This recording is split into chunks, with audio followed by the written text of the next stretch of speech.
thank you very much for organizing me this important debate about the respect of the marriage bill, HB 7 of 2019. Madam Speaker, this is an area of the law that I've worked with for many years in my life as a lawyer. And the two cases that are in the report by the Portfolio Committee on Justice and Parliamentary Affairs on this particular case, the case of Muzulu and the case of Edimuta Mazara versus Standard Bank, I actually happened to have the argument.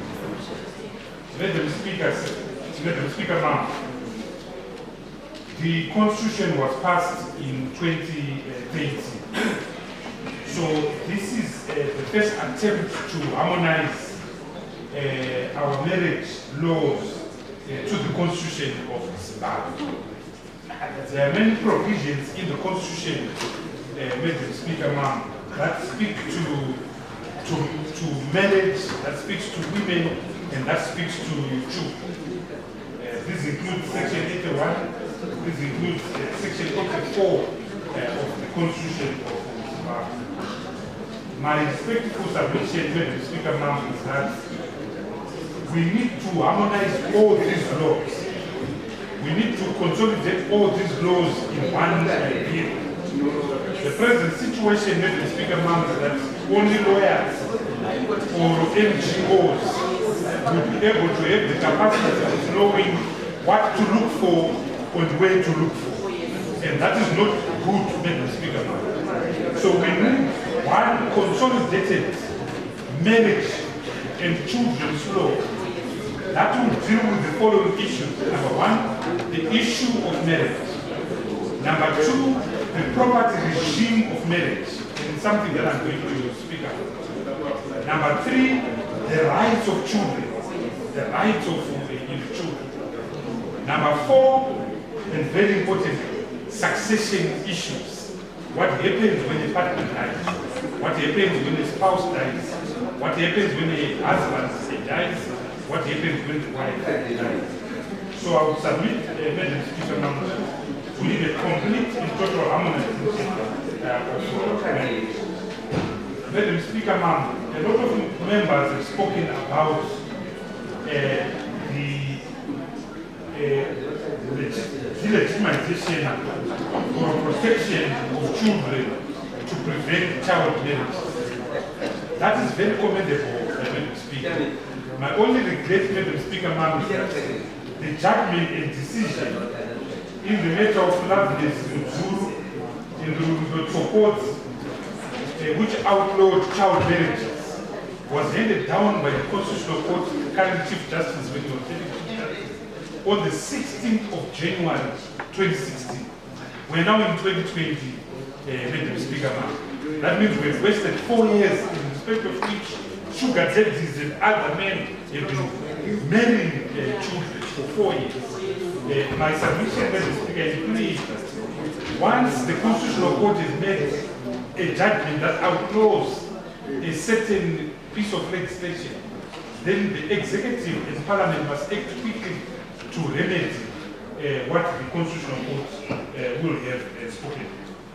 Madam Speaker, ma'am, Section 81 of the Constitution defines a child as anyone up to the age of 18 and below. 18 and below is a child. Section 81 then gives a lot of protection to children. They've got an obligation to go to school, they've got an obligation to shelter, right to housing, right to clean water. They've got an obligation and the right to be protected of their social being, their dignity. If that is the case, Madam Speaker, ma'am, and if we have declared that a child can be married before the age of 18, surely we must also protect that child and raise the age of sexual consent to 18, Madam Speaker. So we've got a contradiction right now, Madam Speaker. We've got a contradiction in the law. The Criminal Procedure Evidence Act says the age of consent is 16. In fact, it's worse than that. There is a rebuttable presumption that a child at 14 can have sex. So if a child is big, a girl child is big, a man can actually go before a criminal court and say, I thought she was big, I thought she was 22. That's criminal, Madam Speaker. So even if she's big, she's still a child. Then we have to protect her. So my submission, Madam Speaker, is that we need to raise the age of sexual consent to 18. Even if a child who's 17 says, I want sex, we have to tell her, wait until you are 18. Because we have to protect a child, Madam Speaker. I want to, the law can provide that. In South Africa, Madam Speaker, and in many jurisdictions, they've got a law that says you have, the age of sexual consent is 18. But they then have a category now where the law recognizes what is called Romeo and Juliet love. So you are 17 and you fall in love. Because what the mischief which we are trying to deal with, Madam Speaker, is a man who is 60 or 70 or 24 or 28 going after this young child who is 16. So in South Africa and in other jurisdictions, they have provided for a Romeo and Juliet love, 17 or 18, even 19. So there you will not have the same penalties. So if a 19-year-old sleeps with a 17-year-old, the law treats that differently from when an 80-year-old sugar daddy or a 40-year member of parliament sleeps with a 16-year-old. So that our law can provide for that. But the bottom line, Madam Speaker, is that we need to raise the age of sexual consent to the age of 18. Madam Speaker, I have a problem with section 5 of the bill. We needed to bite the bull. We needed to grab the bull by the horns. So the bill still creates the regime of customary and registered customary law units in section 16. So the bill still maintains a dual system of marriage and registered customary law unions and civil marriages. Madam Speaker, we are still maintaining the colonial mindset of superiorizing a marriage in terms of chapter 5.11, or what is called a civil marriage. So my submission, Madam Speaker, is that we should have created in section 5 two marriages. A monogamous marriage, which is the equivalent of the old section 5.11, and a polygamous marriage, which is the equivalent of a marriage in terms of the African marriage state. They are all marriages. Yes. The only difference is, Madam Speaker, would be on the consequences on proprietary rights. Because in the polygamous situation, if a man has got 10 wives, then those 10 wives have got a right to one's property. But in terms of the status of the marriage, each one of those women, whether they are 10 married by Mr. Dotito under the African Marriage Act, they must have the same rights as Miss Sylvia Chirau married under Chapter 5.11. So I think the continuous demarcation between Section 16 and Section 5, Madam Speaker, is a unhappy one. Madam Speaker, I want to come to Section 40. Madam Speaker, we should not pretend that our people are engaged in non-marriage associations, which the bill describes as civil partnerships. We live in a patriarchal society, a society which gives advantages to men, Madam Speaker. We live in a country where there are economic challenges. So whether we like it or not, Madam Speaker, no matter how much we preach, and from where we preach, people are going to be engaged in civil partnerships. And many of these civil partnerships, Madam Speaker, do not come from what you could call a basic standard with servitude. So two kids can meet at university, Madam Speaker, and start staying together. Don't marry, but actually stay together and actually have children and acquire property. That's a civil partnership. We need to recognize it. In the present law as it stands, without this bill, there is something in our law called the doctrine of tacit universal partnership. Under the doctrine of tacit universal partnership, a woman or a man is entitled to go to court and say, even though we were not married, we stay together as husband and wife. and we acquired property. Therefore, we are entitled to equal distribution of this property. In England, Madam Speaker, ma'am, in the 60s, there was a baby boom. In the 60s, there was a baby boom. And pursuant to this, it was an age of liberalism. People stayed together, and people entered into this civil partnership.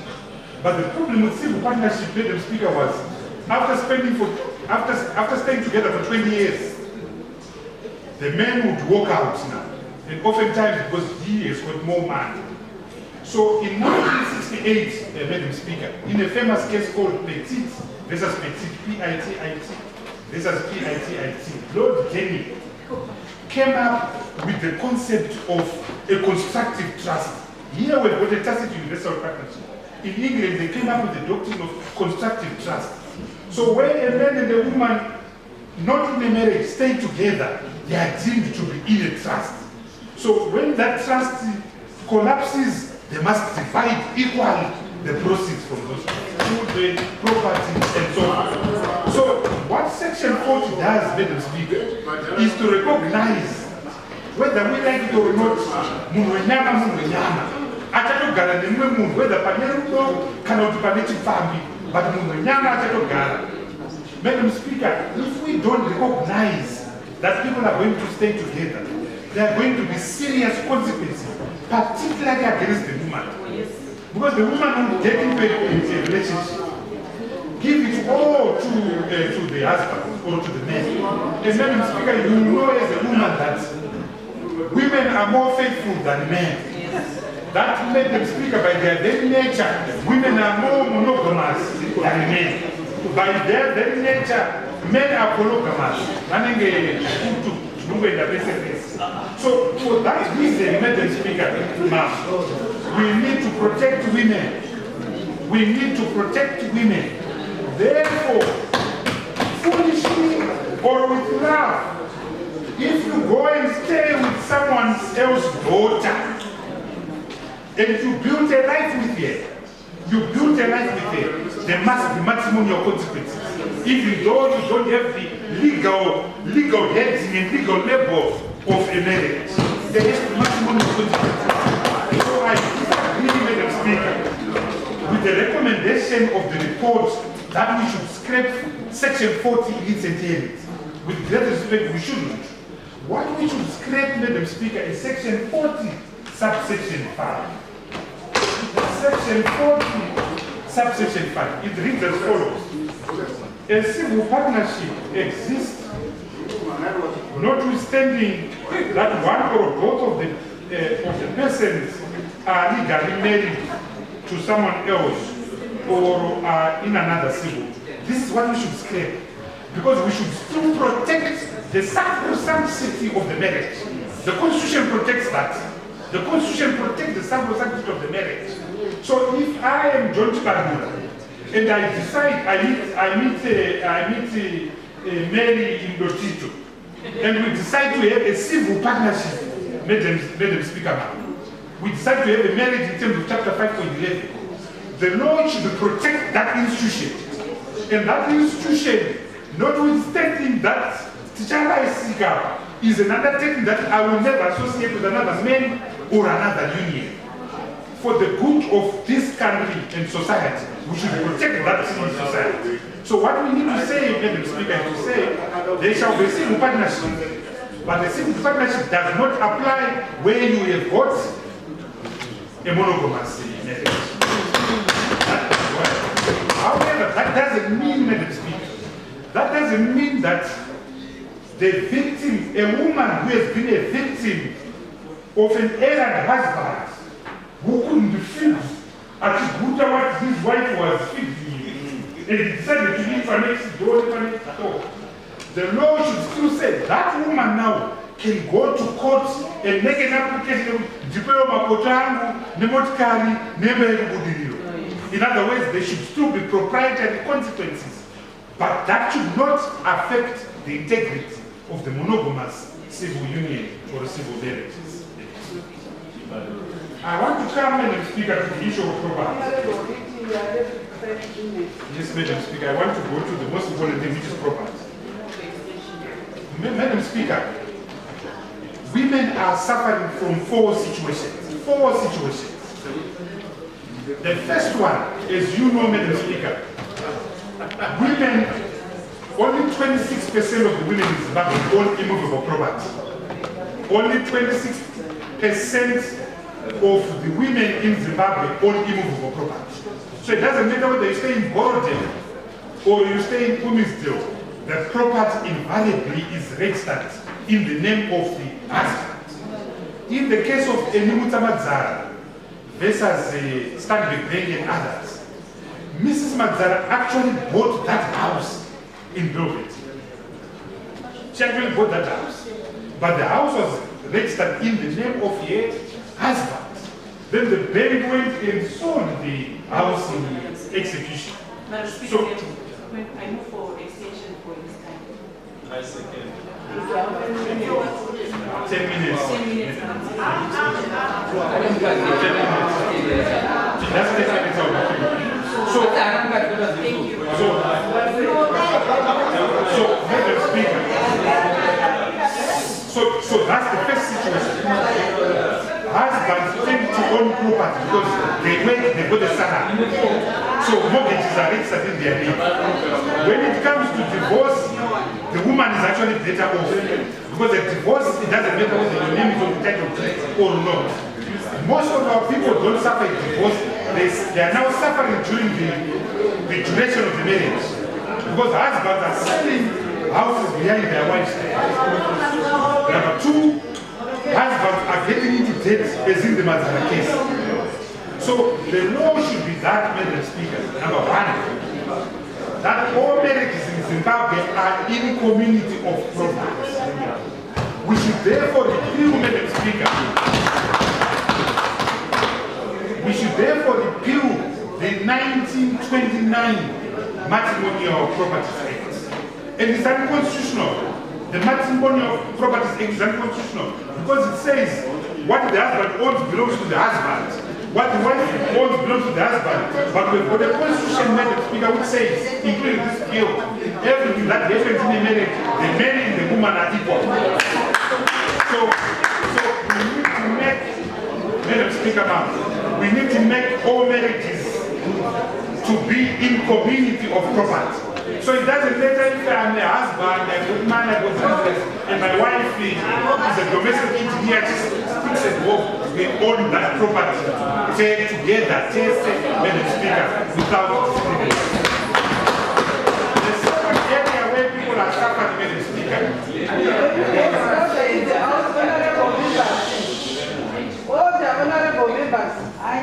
The second area, Madam Speaker, where our members, women are suffering, are women that are in the rural areas. So women in the rural areas are married in terms of the basic customer clothing.